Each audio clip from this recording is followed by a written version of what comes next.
Alright, hi everybody. Today we're going to be unpacking some Adidas Yeezy 700s. We're going to keep this label in case of returns.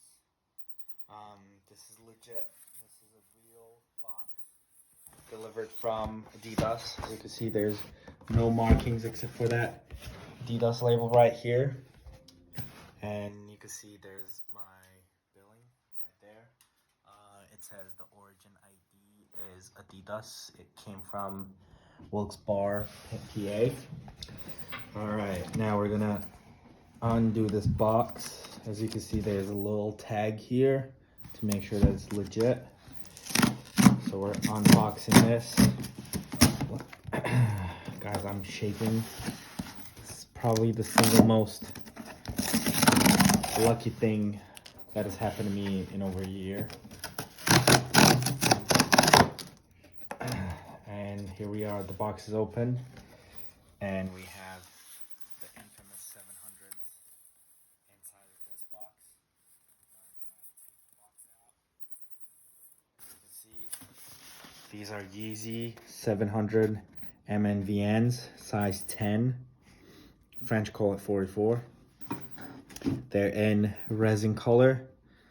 Originals made in China. Made by Adidas. Right there.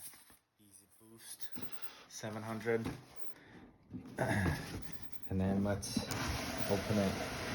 Alright guys. Here comes the truth. Let's see if we're gonna like this or not. This box made its way to me in 24 hours. In under 24 hours, actually. I ordered it at 1 p.m. yesterday. I randomly got selected at the Adidas drop in 10 a.m. today. I had the box, so moment of truth, people.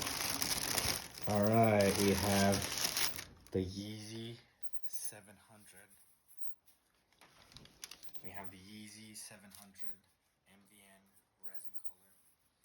It looked a little bit more beige on the website, but looking at it now, it's like a dirty green kind of color. You can see there are the tags. It's US 10 size. So this is purchased directly from Adidas once again. So we're not gonna find like the certifications you would find otherwise in other websites such as Goat or Fight Club. So you can see this is our car. Looks like a little worn out. I don't know why. Maybe it's just. But you can see the stripes here, the Adidas stripes. The back looks like this. And these are pull shoes, so you don't have to tie them. But the bottom looks like this. You can see the gorgeous sides of the shoe and the Adidas logo right here. Reads 700 is reflective. So yeah, we hope you liked it.